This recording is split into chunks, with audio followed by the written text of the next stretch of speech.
दोस्तों, बहुत पुरानी बात है। एक ऐसा समृद्ध राज्य जहां न्याय और मर्यादा का राज था। एक राजा जिसके पास दौलत और ताकत की कोई कमी नहीं थी, लेकिन उसकी सबसे बड़ी पूंजी उसका परिवार था, उसकी रानी और उनका इकलौता पुत्र। सब कुछ शांत और सुखमय चल रहा था, मगर समय कभी एक सा नहीं रहता। एक अनहोनी ने इस खुशहाल जीवन को झकझोर दिया और एक ऐसा वचन दिलवाया जिसने आगे चलकर कई जिंदगियों की दिशा बदल दी। महल में बदली हुई परिस्थितियां, रिश्तों की कसौटी और छुपी हुई साजिशें। ये कहानी सिर्फ एक राज्य की नहीं, बल्कि इंसानी सोच, लालच और सत्य की परीक्षा की है। तो दोस्तों, आगे क्या हुआ, ये जानने के लिए पूरी कहानी जरूर देखिए। चलिए, अब कहानी शुरू करते हैं। एक बहुत ही समृद्ध राज्य था, जहां एक न्यायप्रिय राजा राज करता था। राजा के जीवन में सब कुछ था, धन, दौलत, शोहरत, लेकिन उसकी असली दुनिया उसकी रानी और उसका इकलौता पुत्र था। वो अपनी रानी से बेइंतहा मोहब्बत करता था और उसका बेटा उसकी आंखों का तारा था। सब कुछ बहुत खूबसूरत चल रहा था, लेकिन कहते हैं ना कि वक्त हमेशा एक जैसा नहीं रहता। संयोग से रानी को एक भयानक रोग ने घेर लिया। राजा ने अपनी तिजोरी के मुंह खोल दिए। देश विदेश से बड़े बड़े वैद्यों और हकीमों को बुलाया गया। अनेक उपचार किए गए, जड़ी बूटियां घिसी गईं, दुआएं मांगी गईं, लेकिन रानी का रोग कम होने के बजाय बढ़ता ही गया। रानी को बिस्तर पर पड़े पड़े कई महीने बीत गए। शरीर कमजोर हो चुका था और वो जीवन की सारी आशा छोड़ चुकी थी। उसे पता था कि अब उसका अंत समय निकट है, लेकिन एक मां की ममता उसे जाने नहीं दे रही थी। वो बिस्तर पर पड़े पड़े अपने नन्हे पुत्र को निहारती रहती और न जाने क्या क्या सोचती रहती। उसके मन में बस एक ही चिंता थी, मेरे बाद मेरे बेटे का क्या होगा। एक दिन की बात है, रानी ने देखा कि उसके कमरे के झरोखे में एक चिड़िया ने घोंसला बनाया है। उस घोंसले में दो नन्हे नन्हे बच्चे थे। चिड़ा और चिड़िया दोनों मिलकर बड़े प्यार से उन बच्चों को दाना खिलाते, उनकी देखभाल करते। रानी को उन पक्षियों में अपना परिवार दिखता था, लेकिन विधि का विधान देखिए। 2-3 दिनों के बाद रानी ने देखा कि उस चिड़िया की मृत्यु हो गई। अब घोंसले में सिर्फ पिता और 2 बच्चे रह गए। बच्चों को पालने के लिए चिड़े ने कुछ दिन बाद दूसरी चिड़िया से विवाह कर लिया। शुरुआत में तो वो नई चिड़िया उन सौतेले बच्चों को थोड़ा बहुत दाना खिला देती थी, लेकिन जैसे ही उस नई चिड़िया के अपने अंडे फूटे और उसके अपने बच्चे निकले, उसका व्यवहार पूरी तरह बदल गया। अब वो सारा दाना अपने बच्चों को खिलाती और पहली चिड़िया के मासूम बच्चों को चोंच मार मार कर सताने लगी। रानी ये सब रोज देखती और उसका दिल दहल जाता। और फिर एक दिन वो भयानक नजारा दिखा। उस सौतेली मां ने पहली चिड़िया के दोनों बच्चों को मारकर घोंसले से नीचे गिरा दिया। इस घटना ने रानी की रूह को झकझोर कर रख दिया। वो बहुत दुखी हुई और सोचने लगी, हे ईश्वर, ये तो पक्षी हैं, लेकिन व्यवहार इंसानों जैसा ही है।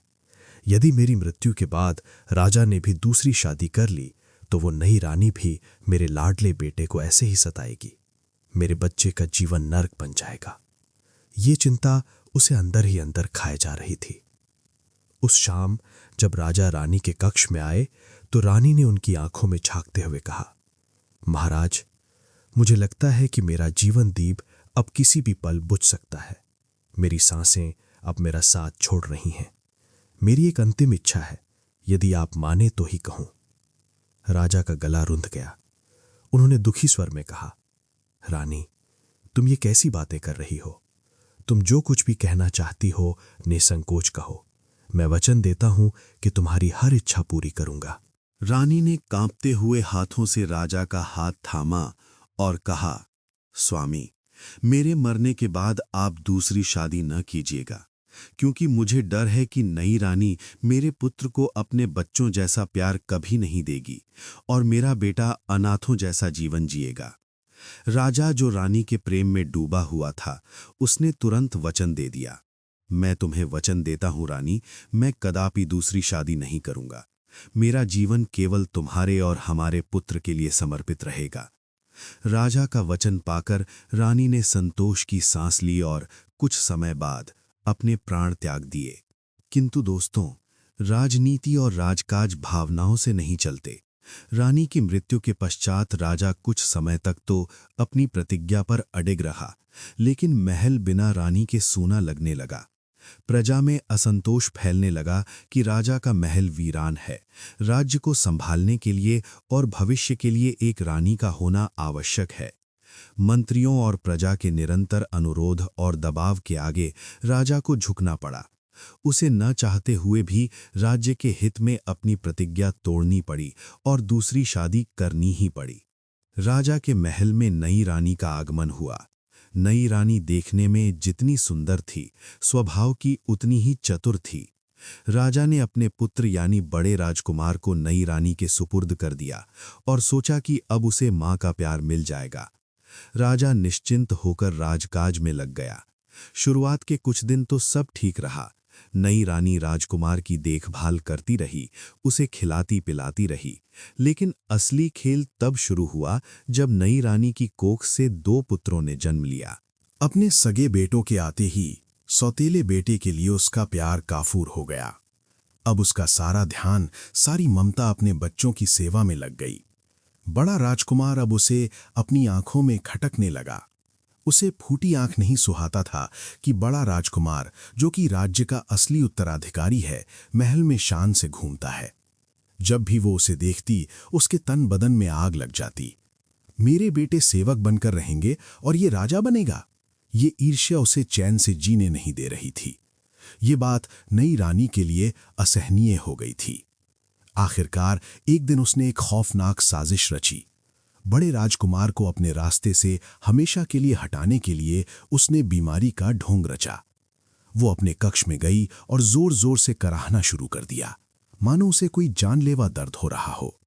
दासियों ने दौड़कर राजा को सूचना दी।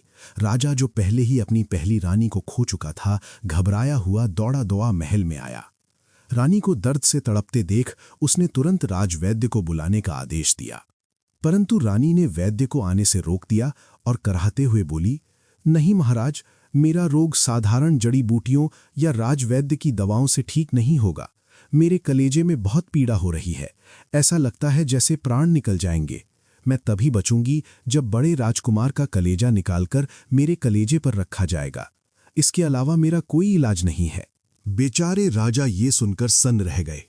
उनके पैरों तले जमीन खिसक गई। एक तरफ उनकी पत्नी, दूसरी तरफ उनका बेटा। वे दंग रह गए। उन्होंने रानी को समझाने की बहुत कोशिश की। रानी, ये तुम क्या कह रही हो? वो मेरा पुत्र है और तुम्हारा भी पुत्र समान है। लेकिन रानी ने हट पकड़ ली। उसने साफ कह दिया, यदि बड़े राजकुमार का कलेजा मेरे कलेजे पर नहीं रखा जाएगा तो निश्चय ही आज मेरा प्राणांत हो जाएगा। अब चुनाव आपका है, या तो बेटा या फिर पत्नी। राजा धर्म संकट में फंस गए, लेकिन रानी की जिद और उसके मर जाने के डर ने राजा की बुद्धि को भ्रमित कर दिया। आखिरकार एक पिता हार गया और एक राजा को कठोर निर्णय लेना पड़ा। उसने भारी मन से अपने सबसे वफादार मंत्री को बुलाया और एकांत में बड़े राजकुमार को मरवाने का हुक्म दे दिया। मंत्री राजा का बहुत पुराना सेवक था और बड़े राजकुमार को बहुत स्नेह करता था। राजा की ये आज्ञा सुनकर उसका दिल रो पड़ा। वो बहुत दुखी हुआ, लेकिन राजा का हुक्म था, टाल नहीं सकता था।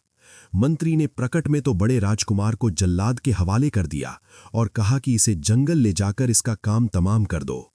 महल में खबर फैल गई कि राजकुमार को दंड दिया गया है, परंतु जब जल्लाद राजकुमार को मारने के लिए घने जंगल में ले गया तो मंत्री चुपके से घोड़े पर सवार होकर वहां जा पहुंचा।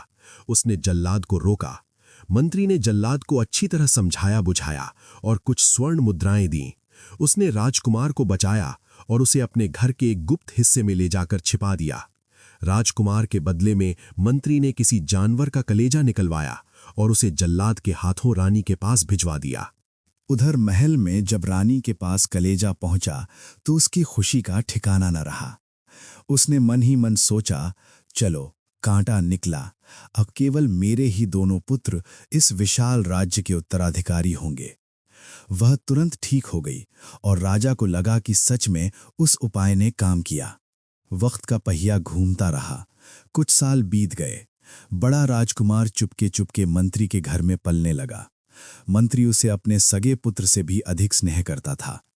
उसने राजकुमार को शास्त्र और शस्त्र दोनों की विद्या दी।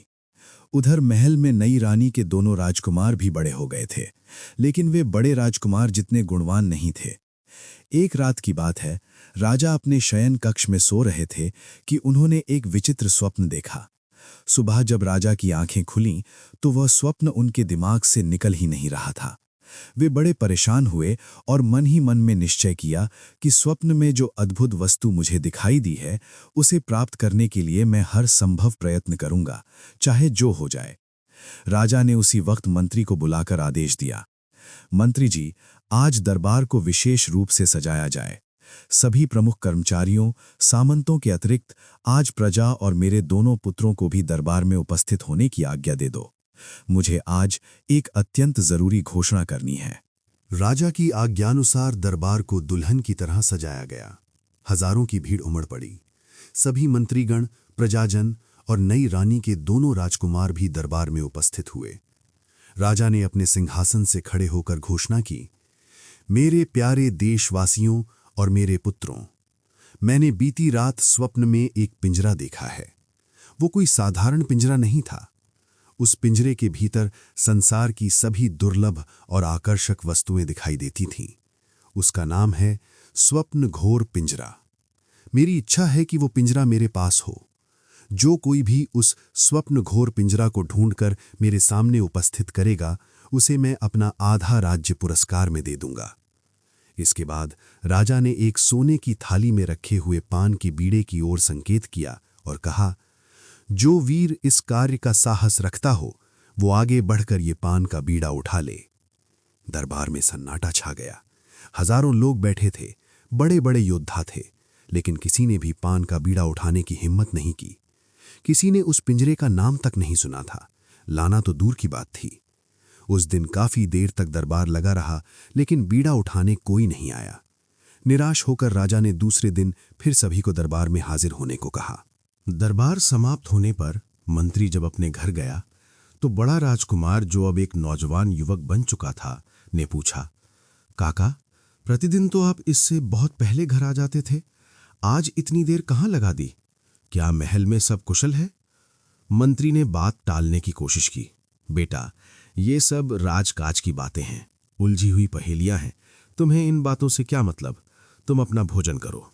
राजकुमार चुप हो गया, परंतु जब दूसरे दिन भी मंत्री देर से घर पहुंचा और उनके चेहरे पर चिंता की लकीरें थीं, तो राजकुमार ने फिर पूछा, आज फिर आप देर से आए हैं? जरूर कोई गंभीर बात है, आप मुझसे क्यों छुपा रहे हैं? मंत्री ने गहरी सांस ली और कहा, बेटा, बड़ी अजीब बात है। राजा ने एक स्वप्न देखा है, एक पिंजरे का। उनका कहना है कि संसार की सभी मोहक वस्तुएं उस पिंजरे में दिखाई देती हैं। उस स्वप्न घोर पिंजरा को लाने वाले को राजा आधा राज्य देने को कहते हैं। इसीलिए 2 दिन से दरबार लगता है, परंतु कोई भी व्यक्ति उस पिंजरे को लाने के लिए बीड़ा नहीं उठाता। सबको अपनी जान प्यारी है, इसीलिए राजा उदास हैं और मुझे लौटने में देर हो जाती है। राजकुमार ने उत्सुकता से पूछा, तो क्या कल भी राजा दरबार लगाएगा? मंत्री ने कहा, हाँ बेटा, कल भी दरबार लगेगा और शायद कल भी कोई बीड़ा न उठाए। दूसरे दिन दरबार लगते ही शायद राज्य के लोभ में या पिता को खुश करने के लिए राजा के दोनों छोटे लड़कों यानी नई रानी के पुत्रों ने आगे बढ़कर बीड़ा उठा लिया और कहा, पिताजी, हमें एक मजबूत नाव बनवा दीजिए, साल भर के लिए खाने पीने और धन का पूरा प्रबंध करके दीजिए। हम स्वप्न घोर पिंजरा ढूंढने 7 समंदर पार जाएंगे। राजा बहुत प्रसन्न हुआ और तुरंत उनके लिए भव्य इंतजाम कर दिया। इधर बड़ा राजकुमार भी वेश बदलकर मंत्री के घर से निकलकर दरबार में पहुंचा। वो भी बीड़ा उठाना चाहता था, परंतु उसने देखा कि उसके सौतेले भाई पहले ही बीड़ा उठा चुके हैं। उसे अफसोस हुआ और वो निराश होकर लौट आया। घर आकर उसने मंत्री से जिद की, काका, आप मेरे लिए भी एक छोटी सी नौका बनवाकर साल भर का प्रबंध कर दें। मैं भी उन राजकुमारों के पीछे पीछे स्वप्न घोर पिंजरा ढूंढने जाऊंगा। मेरा दिल कहता है कि मैं उसे ढूंढ लूंगा। मंत्री घबरा गया। बेटा, वे तो राजा के लाडले हैं। राजा स्वयं शाही खजाने से खर्च देकर उन्हें भेज रहा है। मेरे पास इतना धन कहाँ है जो तुम्हारे लिए वैसी व्यवस्था करूं? और ये जोखिम भरा काम है। लेकिन राजकुमार नहीं माना। उसने कहा, अधिक नहीं, केवल 3 मास के लिए व्यवस्था कर दीजिए। मैं वचन देता हूं कि इतने समय के भीतर मैं कोशिश करके लौट आऊंगा। राजकुमार के बहुत आग्रह करने पर और उसके आत्मविश्वास को देखकर मंत्री ने अपनी जमा पूंजी लगाकर उसके लिए एक साधारण सी छोटी नौका बनवा दी और 3 महीने का राशन रखवा दिया। दोनों राजकुमार अपनी विशाल नौकाओं के साथ निकले। उनके पीछे पीछे बड़े राजकुमार ने भी अपनी छोटी नौका समुद्र में डाल दी। आगे आगे दोनों छोटे राजकुमार और पीछे पीछे कुछ दूरी बनाकर बड़ा राजकुमार समुद्र की लहरों को चीरते हुए चले जा रहे थे। चलते चलते शाम हो गई, सूरज डूबने लगा और समुद्र का पानी काला दिखने लगा। तभी दोनों छोटे राजकुमारों को समुद्र के किनारे एक सराय जैसी इमारत दिखाई दी। रोशनी जगमगा रही थी। दोनों राजकुमार वहीं रुककर विश्राम करने का विचार कर ही रहे थे कि तभी किनारे से किसी ने जोर से पुकार कर कहा, आओ आओ यात्रियों, यहां रात को विश्राम करने की बहुत अच्छी व्यवस्था है। भोजन और बिस्तर तैयार है। आराम की लालच में दोनों राजकुमार अपनी अपनी नौका किनारे बांधकर उसके पास गए। उन्हें क्या पता था कि वो कोई सराय का मालिक नहीं बल्कि एक शातिर ठग था। वो समुद्र के किनारे घर बनाकर रहता था और उधर से आने जाने वाले व्यापारियों को पासा खेलकर ठग लिया करता था। इन दोनों राजकुमारों का स्वागत करने के बाद उस ठग ने अपनी चाल चली। भोजन के बाद उसने कहा, रात लंबी है, क्यों ना थोड़ा मनोरंजन हो जाए, आओ पासा खेलते हैं। पहले तो दोनों राजकुमार आनाकानी करते रहे, किंतु जब उसने बड़े बड़े प्रलोभन दिए और उनकी मर्दानगी को ललकारा तो दोनों भाई पासा खेलने के लिए तैयार हो गए। ठग बड़ा चालाक था। पासा फेंकने में उसे महारत हासिल थी। उसने पहले दांव में ही उनकी एक नाव और सारा सामान जीत लिया। राजकुमारों को गुस्सा आया। उन्होंने जीतने की उम्मीद में दूसरे दांव पर अपनी दूसरी नाव लगा दी, परंतु अफसोस इस बार भी उनकी हार हुई। अब उनके पास कुछ नहीं बचा था। अंत में ठग ने अपनी आखिरी चाल चली। अरे वीरों, जब खिलाड़ी के पास कुछ भी नहीं रहता तो वो अपने आप को ही दांव पर लगा देता है। अगर जीत गए तो सब वापस, हार गए तो खैर तुम दोनों भी अपने को दांव पर लगा दो। मूर्ख राजकुमारों ने जोश में होश खो दिया और खुद को दांव पर लगा दिया। नतीजा वही हुआ, वे हार गए। दोनों राजकुमारों को जीतकर ठग ने उनके कानों और नाक में 5-5 भारी कौड़ियां पहना दी, जो गुलामी की निशानी थीं, और जीवन भर के लिए उन्हें अपना गुलाम बना लिया। अब वे राजा के बेटे नहीं, उस ठग के नौकर थे। इसके थोड़ी ही देर बाद बड़ा राजकुमार भी अपनी छोटी नौका खेते हुए वहां पहुंचा।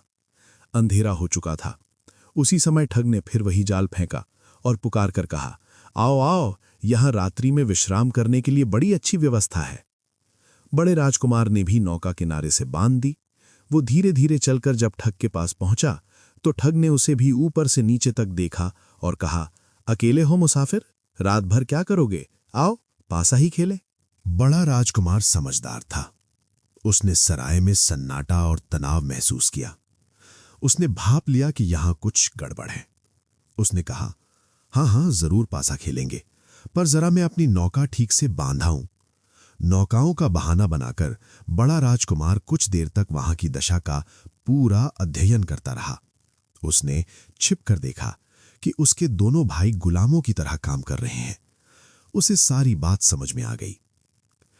काफी देर इंतजार करने पर भी जब वो नहीं आया तो ठग ने आवाज दी। राजकुमार वापस आया। ठग ने कहा, आओ खेल शुरू करें। परंतु राजकुमार ने बड़ी चतुराई से कहा, देखो भाई, मैं सफर का थका हूं, आंखें भारी हो रही हैं। मैं तुम्हारे साथ सवेरे पासा खेलूंगा। इस समय तो मैं समुद्र के किनारे रेत पर ही सो जाता हूं। सवेरा होते ही तुम्हारे साथ पासा खेलकर तुम्हें हराकर तब यहां से जाऊंगा। ठग को अपने हुनर पर घमंड था। उसने सोचा शिकार कहीं नहीं जाएगा। उसने राजकुमार की बात मान ली। रात अधिक बीत जाने के कारण ठग अपने घर में जाकर सो गया। इधर राजकुमार समुद्र में कमर भर पानी तक जाकर खड़ा हो गया। उसने आंखें बंद कीं और गंगा माता का आह्वान किया। उस सन्नाटे में लहरों के बीच वो प्रार्थना करने लगा। प्रार्थना करते करते जब ठीक आधी रात हुई तो पानी में हलचल हुई और साक्षात गंगा माता प्रकट हुई। दिव्य प्रकाश से समुद्र तट जगमगा उठा।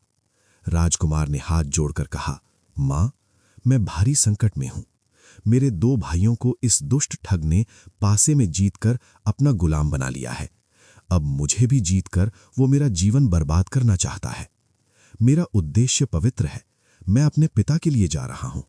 कृपा करके मुझे इस संकट से बचाओ। गंगा माता ने ममतामयी दृष्टि से उसे देखा और हाथ उठाकर आशीर्वाद देते हुए कहा, पुत्र, तेरा मन साफ है, निश्चिंत रहे। कल जब तुम पासा खेलोगे तो पासे वैसे ही गिरेंगे जैसा तुम चाहोगे। तुम्हारी जीत होगी, ये मेरा आशीर्वाद है। इतना कहकर माता अंतर्ध्यान हो गईं। दूसरे दिन सुबह सूरज की पहली किरण के साथ ही ठग ने बड़े राजकुमार को जगाया। उठो मुसाफिर, खेल का समय हो गया। राजकुमार तैयार हो गया। खेल शुरू हुआ। पहले दांव में राजकुमार ने अपनी नाव लगा दी। ठग ने पासा फेंका, लेकिन गंगा मैया की कृपा से वो चूक गया। राजकुमार ने पासा फेंका और जीत गया। ठग को शर्त के अनुसार अपनी एक नाव देनी पड़ी। ठग का माथा ठनका। दूसरे दांव में बड़े राजकुमार ने फिर जीती हुई नाव लगाई। ठग पसीना पसीना हो गया। इस बार भी उसकी हार हुई और उसे दूसरी नाव भी राजकुमार के हवाले करनी पड़ी। ठग को विश्वास नहीं हो रहा था कि वो हार रहा है। तीसरे और निर्णायक दांव में बड़े राजकुमार ने उसकी आंखों में आंखें डालकर कहा, अब तुम अपनी सारी कमाई और इन गुलामों के साथ स्वयं को दांव पर लगाओ। मैं अपनी दोनों नावें और खुद को लगाता हूं। ठग के पास कोई चारा नहीं था। उसने तीसरा दांव लगाया और बुरी तरह हार गया।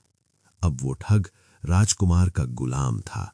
पासा जीतने के तुरंत बाद ही बड़े राजकुमार ने दरियादिली दिखाई। उसने कहा, मुझे तेरी गुलामी नहीं चाहिए।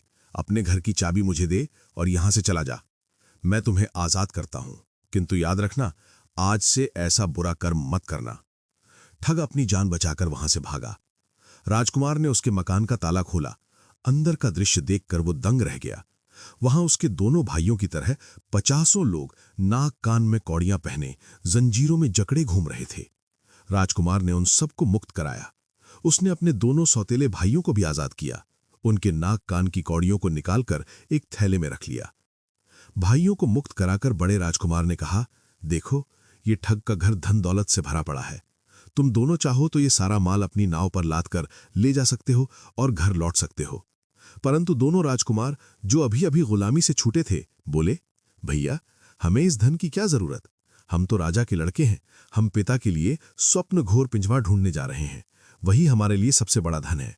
हम खाली हाथ नहीं लौटेंगे। इतना कहकर बिना अपने बड़े भाई, जिसे वे पहचान नहीं पाए थे क्योंकि वो वेश में था, वे अपनी अपनी नौका लेकर आगे बढ़ गए। अब बड़ा राजकुमार अकेला उस ठग के घर में रह गया। उसने सोचा, जरा देखूं तो सही इस ठग ने क्या क्या छिपा रखा है। वो एक एक कमरे को खोलकर देखने लगा। देखते देखते उसे एक गुप्त कमरे में मखमली कपड़े पर रखे हुए चिड़ियों के 3 जादुई पंख दिखाई दिए। वे पंख साधारण नहीं थे, उनमें से अजीब सी चमक आ रही थी। राजकुमार ने उत्सुकतावश तीनों पंखों को हाथ में उठाया। जैसे ही उसने पहला पंख अलग हाथ में लेकर ध्यान से देखा और उसे सूंघा, एक चमत्कार हुआ। उसका शरीर बदलने लगा। खाल लटक गई, बाल सफेद हो गए। वो देखते ही देखते 80 साल का बूढ़ा हो गया। राजकुमार को अपनी ये दशा देखकर बड़ा आश्चर्य हुआ। घबराकर उसने तुरंत दूसरा पंख उठाया और उसे सूंघा। पलक छपकते ही उसकी झुर्रियां गायब हो गईं, शरीर में ताकत आ गई। वो एकदम 18 वर्ष का सुंदर युवक बन गया। ये उसका असली रूप था। इसके बाद उसने प्रयोग के लिए तीसरा पंख सूंघ कर देखा तो वो बिल्कुल छोटा सा प्यारा सा बच्चा बन गया। वो समझ गया कि ये काल परिवर्तन करने वाले जादुई पंख हैं। ऐसे गुणकारी पंखों को पाकर बड़ा राजकुमार बहुत प्रसन्न हुआ। उसने सोचा, ये आगे काम आएंगे। वो केवल उन तीनों पंखों को ही लेकर बाकी धन दौलत छोड़कर अपनी नौका पर सवार हुआ और भाइयों के पीछे पीछे आगे बढ़ा। चलते चलते फिर शाम हो गई। बड़े राजकुमार ने देखा कि दूर एक विशाल बरगद के पेड़ के नीचे दोनों राजकुमारों की नौका बंधी हुई है। वे दोनों वहीं पेड़ के नीचे भोजन बनाने की तैयारी कर रहे थे।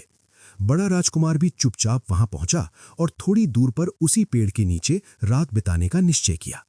उसने भी अपना भोजन बनाया, खाया और पेड़ की जड़ के पास लेट गया। रात गहरी होती गई, सन्नाटा छा गया। दोनों छोटे राजकुमार तो दिन भर की थकान से सो गए, परंतु बड़ा राजकुमार जाग रहा था।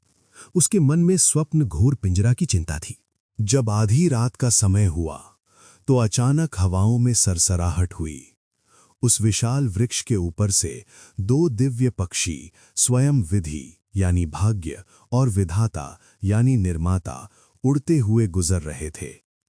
नीचे तीनों राजकुमारों को सोता देख विधि ने विधाता से पूछा, प्रभु, ये सुनसान जगह है, ये तीनों राजकुमार इस वृक्ष के नीचे क्यों सोए हैं? इन्हें क्या कष्ट है? विधाता ने उदासीन भाव से कहा, देवी, ये तो संसार है, इसमें न जाने कौन कहाँ सोता है, किसके भाग्य में क्या लिखा है। तुम्हें इन बातों से क्या लेना, तुम अपनी राह चलो। परंतु विधि ने स्त्री सुलभ जिज्ञासा से वहीं रुक कर कहा, नहीं प्रभु, जब तक आप मेरे प्रश्न का उत्तर नहीं देंगे मुझे चैन नहीं आएगा, मैं आगे नहीं जाऊंगी। विधाता को रुकना पड़ा। उन्होंने कहा, अच्छा सुनो, ये तीनों राजकुमार एक बहुत ही धनी राजा के पुत्र हैं। इनके पिता ने स्वप्न में एक अद्भुत स्वप्न घोर पिंजरा देखा है। उसी पिंजरे को प्राप्त करने की धुन में ये तीनों घर बार छोड़कर निकले हैं। परंतु विडंबना ये है कि इन तीनों को पता ही नहीं है कि वो पिंजरा आखिर है कहाँ, ये बस भटक रहे हैं। विधि ने पूछा, तो कहाँ है वो पिंजरा? विधाता ने रहस्य खोलते हुए कहा, वो पिंजरा इस पृथ्वी पर है ही नहीं, वो पाताल लोक में, जहां सूरज की रोशनी नहीं पहुंचती, वहां सब्ज परी और लाल परी के पास सुरक्षित है। विधि ने फिर पूछा, तो वो पिंजरा इन्हें कैसे मिल सकता है? क्या कोई रास्ता है? विधाता ने कहा, हाँ, रास्ता तो है, और वो भी बहुत पास। जिस पेड़ के नीचे ये राजकुमार सोए हैं, उसी पेड़ की मुख्य जड़ जमीन को चीरती हुई सीधे पाताल लोक में सब्ज परी के कमरे तक गई है। पेड़ के तने के पास एक मोटा छिद्र यानी सुराख है। उसमें होकर यदि कोई साहसी व्यक्ति पेड़ की जड़ के सहारे नीचे उतरे तो वो सीधे पाताल लोक पहुंच जाएगा और उसे अवश्य स्वप्न घोर पिंजरा प्राप्त होगा। इतना कहकर विधि और विधाता आकाश में ओझल हो गए और अपनी राह चले गए। दोनों छोटे राजकुमार तो घोड़े बेचकर सो रहे थे, उन्हें कुछ खबर नहीं थी। परंतु बड़ा राजकुमार जो जाग रहा था, उसने विधि विधाता की एक एक बात सुन ली। उसकी खुशी का ठिकाना न रहा। मंजिल उसके कदमों के नीचे थी।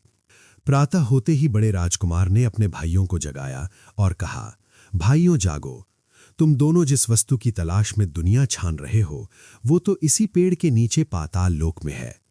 मैंने रात को देववाणी सुनी है। पेड़ के पास ये देखो, एक गहरा छिद्र है। इसी के सहारे तुम में से कोई एक पाताल लोक में जाकर उसे ला सकता है। जाओ, तुम राजा के लाडले हो, ये यश तुम्हें मिलना चाहिए। परंतु उस अंधेरे गहरे सुराख को देखकर दोनों छोटे भाइयों की घिघी बंध गई। पाताल लोक के नाम से ही वे कांप गए। कोई भी नीचे जाने के लिए तैयार न हुआ। तब बड़े राजकुमार ने कहा, ठीक है, अगर तुम नहीं जाना चाहते तो तुम दोनों यहीं ऊपर बैठकर मेरा इंतजार करो।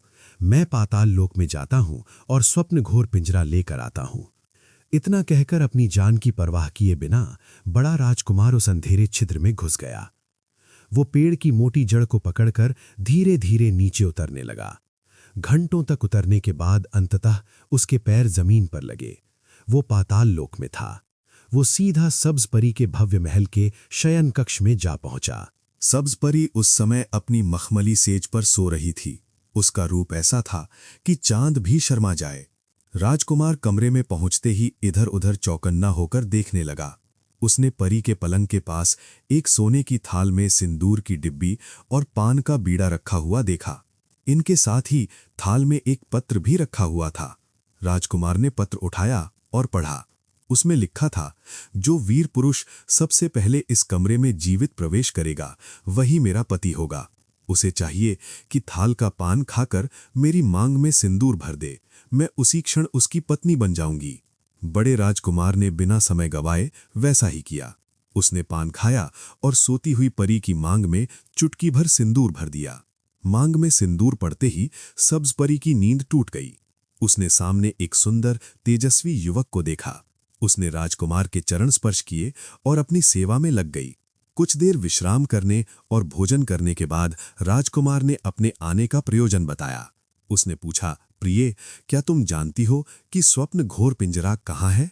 सब्ज परी ने कहा, स्वामी, वो अद्भुत पिंजरा मेरी बड़ी बहन लाल परी के पास है। वो मुझसे थोड़ी ही दूर पाताल के एक भयंकर जंगल के पार अपने महल में रहती है। वो पिंजरा उसकी जान है। तुम यदि उसे प्राप्त करना चाहते हो तो वहां अवश्य जाओ, लेकिन रास्ता आसान नहीं है। सब्ज परी ने एक विशेष पत्र लिखकर राजकुमार को दिया और कहा, रास्ते में आपको अनेक मायावी और हिंसक पशु मिलेंगे। वो आपको खाने को दौड़ेंगे। बस आप ये पत्र उन्हें दिखा देना। ये मेरा अभय पत्र है। इसे देखते ही वे आपके दास बन जाएंगे। इस भयंकर जंगल में हम दोनों बहनों का ही राज चलता है। बड़ा राजकुमार सब्ज परी से पत्र और विदा लेकर लाल परी के महल की ओर चल पड़ा।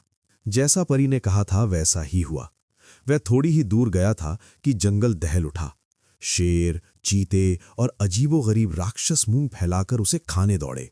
लेकिन राजकुमार घबराया नहीं। उसने तुरंत जेब से सब्ज परी का पत्र निकालकर उनके सामने कर दिया। पत्र देखते ही वे खूंखार जानवर भीगी बिल्ली बन गए। उनका सरदार आगे आया और राजकुमार को रास्ता दिखाते हुए सम्मान के साथ लाल परी के महल तक पहुंचाया। लाल परी के कमरे का नजारा भी सब्ज परी जैसा ही था। वहां भी राजकुमार ने वही पान, सिंदूर और शर्त वाला पत्र देखा।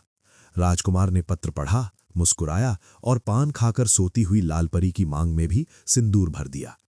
लाल परी जागी और उसने भी राजकुमार को अपना पति स्वीकार कर लिया। विश्राम के बाद राजकुमार ने सीधे मुद्दे की बात की। रानी, क्या तुम्हारे पास वो स्वप्न घोर पिंजरा है जिसे मेरे पिता ने स्वप्न में देखा था? लाल परी ने मुस्कुराकर कहा, हाँ स्वामी, वो पिंजरा मेरे पास है। जब मैं आपकी हो गई तो मेरी हर वस्तु आपकी है। मेरे साथ साथ आप इसे जहां चाहे ले जा सकते हैं। राजकुमार ने कहा, तो विलंब कैसा? वह पिंजरा दिखाओ और मेरे साथ पृथ्वीलोक चलो। लाल परी ने कहा, यहां नहीं, मैं वह पिंजरा सब्ज परी के महल में ही खोलकर दिखाऊंगी। चलिए। लाल परी पिंजरा और अपना सारा साजो सामान लेकर राजकुमार के साथ सब्ज परी के पास आई। दोनों बहनें मिल गईं। वहां लाल परी ने वो जादुई पिंजरा राजकुमार के सामने रखा और उसका पर्दा हटाया। पिंजरा खुलते ही कमरे में ऐसा प्रकाश हुआ कि राजकुमार की आंखें चौंधिया गईं। उस पिंजरे में सारे संसार के नजारे, नदियां, पहाड़, शहर, स्वर्ग, नर्क सब एक साथ जीवित दिखाई दे रहे थे। वो दृश्य इतना अद्भुत था कि राजकुमार उसे देखकर क्षण भर के लिए मूर्छित हो गया। होश आने पर उसने कहा, अद्भुत, अब तुम दोनों ये पिंजरा लो और मेरे साथ चलो, हमें ऊपर जाना है। तीनों, बड़ा राजकुमार, सब्ज परी और लाल परी, उस पेड़ की जड़ के पास आए। राजकुमार ने दोनों परियों को जड़ के सहारे ऊपर भेजा। ऊपर दोनों छोटे राजकुमार इंतजार ही कर रहे थे। उन्होंने जब दो अप्सराओं जैसी सुंदरियों को ऊपर आते देखा तो वे देखते ही रह गए। जैसे ही परियां ऊपर पहुंची, एक अनहोनी हो गई। वो सदियों पुरानी पेड़ की जड़, जो उनका एकमात्र सहारा थी, भार से टूटकर नीचे गिर गई। राजकुमार अभी नीचे ही था। उसने देखा कि रास्ता बंद हो गया है। ऊपर परियां सुरक्षित थीं, लेकिन पिंजरा, अरे, हड़बड़ाहट में स्वप्न घोर पिंजरा तो नीचे सब्ज परी के कमरे में ही रह गया था। अब बड़ा राजकुमार बड़ी चिंता में पड़ गया। रास्ता बंद, पिंजरा नीचे और परियां ऊपर। परियों ने ऊपर जाकर छोटे राजकुमारों को बताया कि जड़ टूट गई है। उन्होंने रोते हुए कहा, पेड़ की जड़ तो केवल एक बार आने जाने के लिए थी, अब हमारे पति ऊपर कैसे आएंगे? बड़े राजकुमार ने नीचे से चिल्लाकर अपने भाइयों को उपाय बताया। घबराओ मत, तुम दोनों आसपास से मजबूत घास काटो और उसे बटकर एक खूब लंबी और मजबूत रस्सी बनाओ। उस रस्सी को नीचे लटकाओ, मैं उसके सहारे फिर नीचे उतरूंगा, पिंजरा लाऊंगा और फिर ऊपर आ जाऊंगा। तीनों राजकुमारों ने मेहनत की। ऊपर भाइयों ने दिन भर घास काटी और रस्सी तैयार की। शाम तक रस्सी तैयार हो गई। बड़े राजकुमार ने कहा, अब तुम दोनों पूरी ताकत से रस्सी का सिरा पकड़े रहना, मैं नीचे जा रहा हूं। बड़ा राजकुमार रस्सी के सहारे फिर पाताल की गहराइयों में सब्ज परी के कमरे तक गया। वहां से उसने वो भारी स्वप्न घोर पिंजरा उठाया, अपने कंधे पर रखा और रस्सी को जोर से हिलाया। ये इशारा था कि मैं तैयार हूं, खींचो। ऊपर से दोनों राजकुमारों ने जोर लगाकर रस्सी खींचना शुरू किया। धीरे धीरे राजकुमार ऊपर आने लगा। जब वो छिद्र के बिल्कुल पास पहुंचा, उसका हाथ बाहर निकलने ही वाला था, तभी उसके सौतेले भाइयों के मन में पाप जाग उठा। उन्होंने सोचा, अगर ये भाई ऊपर आ गया तो पिंजरा और ये सुंदर परियां इसकी हो जाएंगी। पिताजी इसे ही आधा राज्य देंगे, हम तो खाली हाथ रह जाएंगे। लालच ने रिश्तों का खून कर दिया।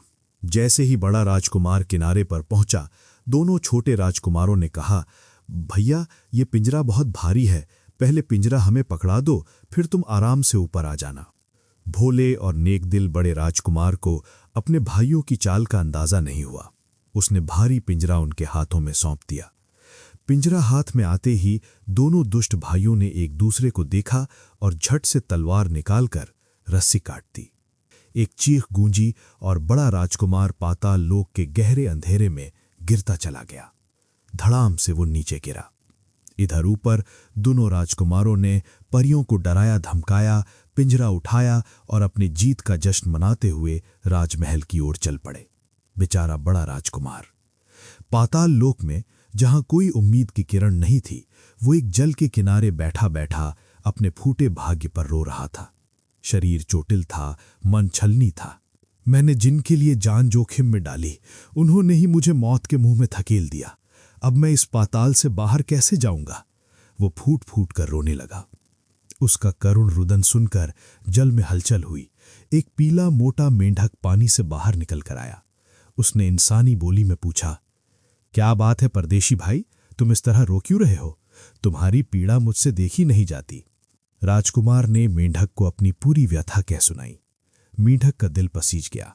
उसने बड़ी सहृदयता से कहा, रो नहीं भाई, दुनिया में बुरों की कमी नहीं तो अच्छों का भी अकाल नहीं है। मैं तुम्हारी मदद करूंगा। मैं अपने सभी साथियों को बुला लाता हूं। हम एक के ऊपर एक चढ़कर मेंढकों का एक पहाड़ बना देंगे जो पृथ्वी लोक तक जाएगा। तुम हमारे ऊपर चढ़कर बाहर निकल जाना। इतना कहकर मेंढक जल के भीतर गया और टर टर करके अपने लाखों साथियों को बुला लाया। देखते ही देखते वहां मेंढकों का समुद्र उमड़ पड़ा। योजना बनी। एक मजबूत मेंढक ने राजकुमार को अपनी पीठ पर बैठा लिया। फिर शेष सभी मेंढक बारी बारी से उस मेंढक के नीचे आते गए। हर मेंढक नीचे घुसता, अपना पेट फुलाता और ऊपर वाले को और ऊंचा उठा देता। ये नजारा अद्भुत था। लाखों नन्हे जीवों के सहयोग ने एक इंसान को आसमान पृथ्वी तक पहुंचा दिया। जैसे ही राजकुमार पृथ्वी के तल पर उस सुराख के पास पहुंचा, उसने कृतज्ञता से भरकर जितने मेंढकों को हाथ से खींचकर बाहर निकाल सकता था निकाला। कहते हैं दोस्तों, तभी से पृथ्वी पर मेंढक पाए जाने लगे। इससे पहले मेंढक सिर्फ पाताल में होते थे। बाहर आकर राजकुमार ने देखा कि उसकी नाव वहीं पेड़ से बंधी थी। उसने राहत की सांस ली। उसने जल्दी जल्दी नाव खोली और पूरी ताकत से चप्पू चलाते हुए अपने राज्य की ओर चल दिया। उसके मन में प्रतिशोध नहीं बल्कि सत्य को सामने लाने की जिद थी। जब वो अपने राज्य के तट पर पहुंचा तो उसे लोगों से पता चला कि उसके दोनों भाई स्वप्न घोर पिंजरा और 2 सुंदर परियों को लेकर आ चुके हैं और पूरे राज्य में जश्न का माहौल है। राजा ने घोषणा की है कि कल दरबार में सबके सामने वो जादुई पिंजरा खोला जाएगा। बड़ा राजकुमार समझदार था। वो सीधे महल नहीं गया। वो वेश बदलकर राजमहल के पास एक टूटी फूटी झोपड़ी में रहने लगा। उसके पास ठग के घर से मिले वो 3 जादुई पंख अभी भी सुरक्षित थे। उसने अपनी योजना बनाई। उसने पहला पंख बुढ़ापे वाला सूंघा। पल भर में वो एक 80 साल का खांसता हुआ बूढ़ा बन गया। कमर झुक गई, आवाज कांपने लगी।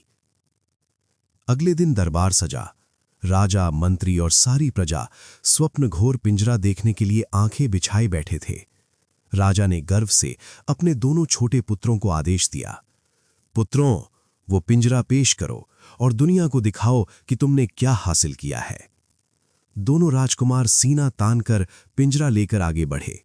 जैसे ही वे उसे राजा के सामने रखने लगे, दरबार में एक तेज आवाज गूंजी, रुको। ये आवाज उन दोनों परियों की थी।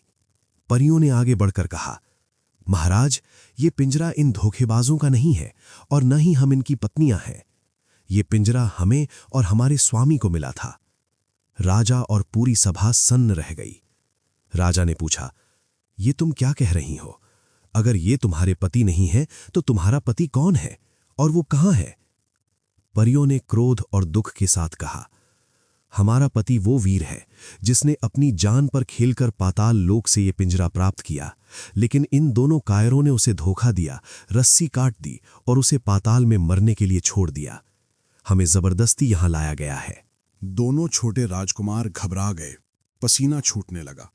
वे चिल्लाए, नहीं पिताजी, ये झूठ बोल रही हैं, हम ही लाए हैं इसे।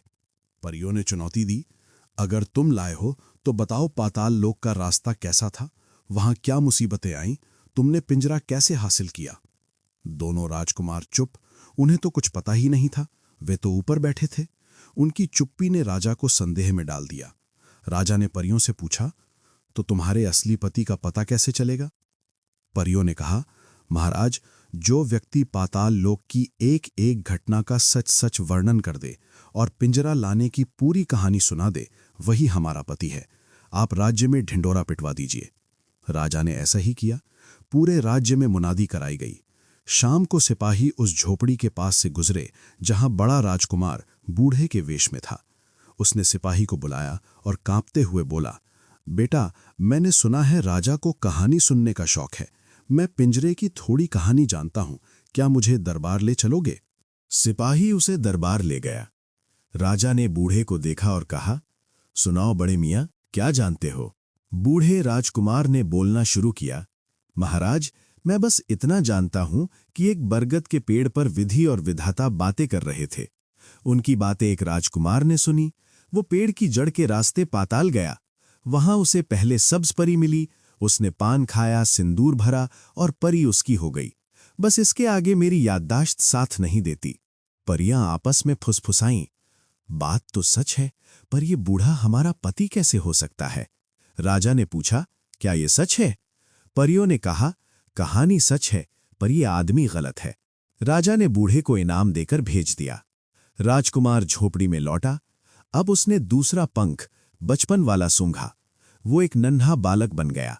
अगले दिन वो फिर दरबार पहुंचा। बालक की तुतलाती आवाज में उसने आगे की कहानी सुनाई। फिर वो राजकुमार लाल परी के महल की ओर गया। रास्ते में शेर और राक्षस आए, लेकिन उसने सब्ज परी का पत्र दिखाया और बच गया। लाल परी की मांग में सिंदूर भरा और पिंजरा ले लिया। बस मुझे इतना ही पता है। परियां फिर चौंकी। कहानी बिल्कुल सटीक थी, लेकिन ये तो बच्चा है। राजा ने उसे भी इनाम देकर भेज दिया। तीसरे दिन राजकुमार ने तीसरा पंख, जवानी वाला सूंघा। अब वो अपने असली तेजस्वी रूप में आ गया। 18 वर्ष का बांका नौजवान। वो दरबार में पहुंचा। उसके चेहरे का तेज देखकर सब चुप हो गए। उसने राजा की आंखों में देखकर कहा, महाराज, आगे की कहानी मैं सुनाता हूं। राजकुमार दोनों परियों और पिंजरे को लेकर पेड़ के नीचे आया। जड़ टूट चुकी थी। उसने अपने भाइयों की मदद से घास की रस्सी बनाई। वो फिर नीचे गया। जब वो पिंजरा लेकर ऊपर आ रहा था तो उसके भाइयों ने धोखे से पिंजरा ले लिया और रस्सी काट दी। वो पाताल में गिर गया। मेंढकों ने उसे बचाया। और महाराज, वही राजकुमार मैं हूं और वे धोखेबाज भाई यहां खड़े हैं। उसकी आवाज में सच्चाई की खनक थी। परियों ने उसे देखते ही पहचान लिया। उनकी आंखों से खुशी के आंसू छलक पड़े। वे चिल्लाईं, यही हैं, यही हमारे स्वामी हैं। अब सब कुछ साफ हो चुका था। राजा का सिर शर्म और गुस्से से झुक गया, लेकिन अपने बड़े बेटे को जीवित देखकर उनकी खुशी का ठिकाना भी नहीं था।